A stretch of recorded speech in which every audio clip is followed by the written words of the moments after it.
좋아요, 구독!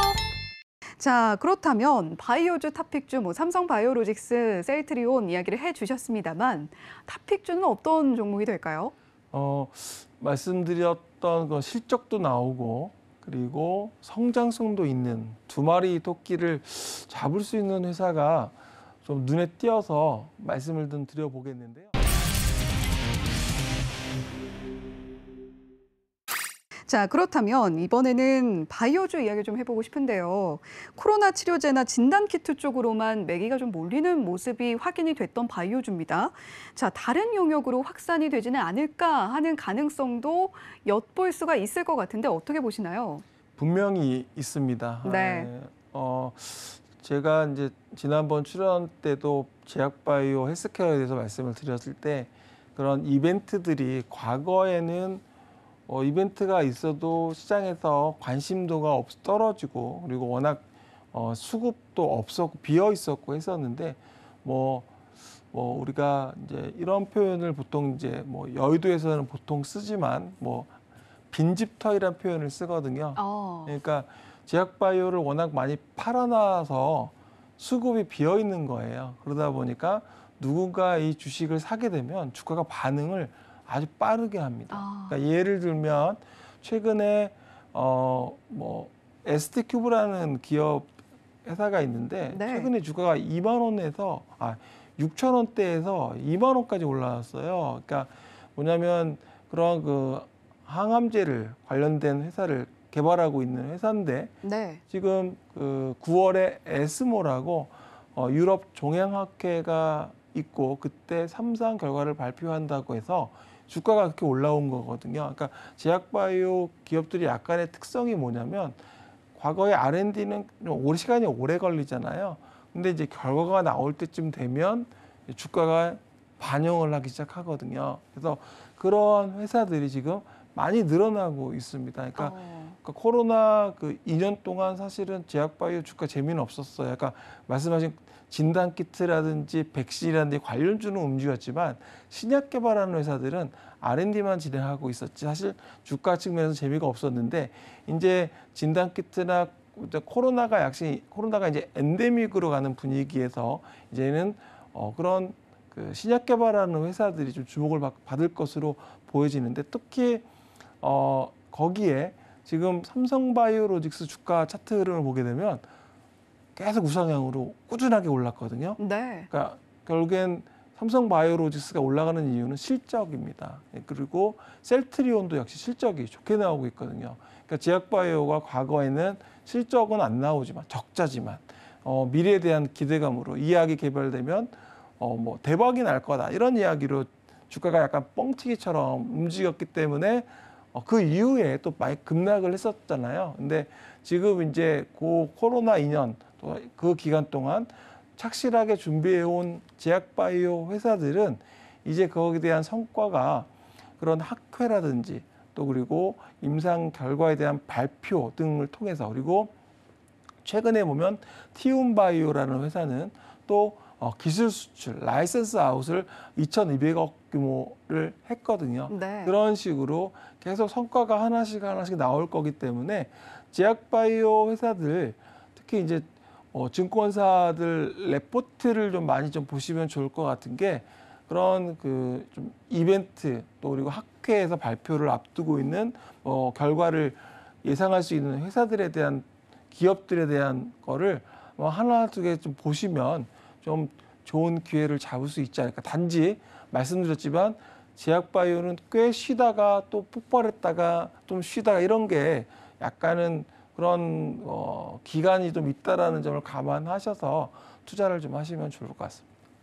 네, 제약바이오 관련주들 사실은 좀 움직인 게 아니었나 그동안이라고 생각을 할 정도로 코로나19 이 팬데믹 바람을 타고 진단키트주 그리고 백신 관련주들은 많이 뛰어오르는 모습도 목격이 됐습니다. 하지만 그럼에도 불구하고 다른 R&D 부분에서 계속해서 연구를 해오던 다른 제약 바이오주들은 조금은 주춤한 모습, 조금은 시장에서 소외받는 모습을 볼 수가 있었는데 이제는 그 시선이 좀 옮겨질 때가 됐다. 다만 실적과 성과가 좋은 기업들 위주로 좀 지켜볼 때가 됐다라는 이야기를 해주신 것 같습니다.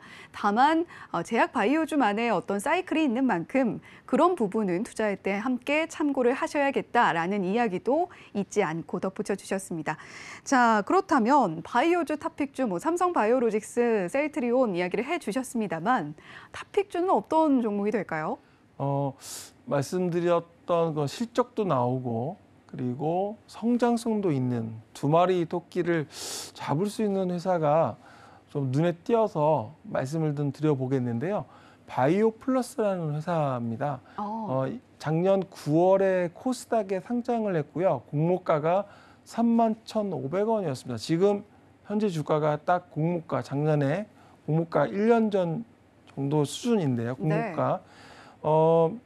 보니까 제가 이제 작년에 워낙 그 제약바이오 헬스케어가 안 좋았기 때문에 공모가가 낮았던 것도 있겠지만 이제 공모가를 회복하면서 뭔가 그런 실적에 대한 부분과 성장성을 계속 이야기하고 있는데요.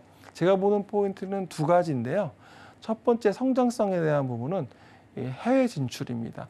지금 얼마 전에 중국의 그 하이난성의 히알루론산 관련 필러라고 하는 두 종을, 그러니까 얼굴과 바디 제품에 대해서 특별 수입 허가를 지난 7월에 취득을 했습니다. 그래서 중국에서 이제 신속 심사 임상 허가를 진행해서 본토에 내년이나 내후년 진출한다는 그런 이야기인데요. 이 필러가 이게 앞서 잠깐 중국이라는 시장은 과거에는 굴뚝 전 세계의 생산 기지였다면 지금은 소비 그런 소득 수준이 올라오면서 제가 지점이 지금 강남역에 있는데요. 네. 사실 오늘 그 피부에 좀 피부 트러블이 있어가지고 피부과를 가려고 다녔는데 피부과가 하나도 없어요. 다 성형외과입니다. 그렇죠. 그러니까 피부과라고 써 있는데 가보면 여기는 시술만 한다고 해가지고 오늘 사실은 결국에는 이제 피부과를 가지 못하고 왔는데요. 그러니까 그러셨군요. 네, 이게 그러니까 지금은 아직은 리오프닝이 안 되고 코로나 때문에 영향을 받고 있지만 리오프닝이 되고 다시 관광객이 해외에서 유입되게 된다면 그 수요는 과거에 보시면 그 압구정이나 강남 쪽에 보시면 얼굴에 이렇게 붕대처럼 이렇게 하고 다니시면 정말 많거든요. 오늘도 몇 분 계시던데 정말 늘어날 겁니다. 수요. 그리고 그거를 중국에서 이제 합자법인, 그러니까 제2부를 통해서 진행할 예정이기 때문에 중국 시장에서 한 해 크게 성장할 것으로 기대가 되는데요. 실제로 이미 그 중국 내 지금 그 건강검진센터와 병원 한 100여 개를 운영하고 있는 쯔밍 건강검진 그룹하고 이미 1호를 오픈을 했습니다. 그래서 이게 프랜차이즈로 계속 늘어날 것으로 보여지기 때문에 과거에 중국에서 엘리생명과학이나 휴메딕스가 중국 내에서 허가가 난 이후에 폭발적인 성장을 했었거든요. 그래서 요 부분, 그래서 중국 내에서의 성장과 또 중국뿐만 아니라 글로벌 시장에 대한 성장에 대한 부분을 보셔야 되겠고, 두 번째는 바로 실적입니다. 오늘 실적을 발표했는데요. 상반기 사상 최대 실적이 나왔습니다. 그러니까 계속적으로 이 필러에 대한 매출, 그러니까 매출 대비 영업이익률이 40에서 50%, 높게는 49%까지도 나오는 고마진이거든요. 그래서 이쪽에 대한 부분을 감안한다면 현재 증권사 한화투자증권 목표 주가 지금 45,000원 제시하고 있으니까요. 현재 주가 대비 약 40에서 50% 정도 업사이드가 있는데 보통 증권사들이 목표 주가를 1차적으로 써놓고 주가가 이제 실적과 성장성으로 인해 올라가게 되면 추가적으로 상향하는 부분도 많이 있기 때문에 이 부분은 사실은 2025년에 회사에서 제시하는 가이던스는 매출이 3,000억에 순이익이 1,500억이거든요. 그렇게 된다면 시가총액은 사실은 증권사들이 제시하는 그런 퍼 밸류 그런 멀티플로 준다면 뭐 이제 여기서 단위가 바뀌겠죠. 천억대에서 조단위대로 바뀔 것 같습니다. 좋아요, 구독!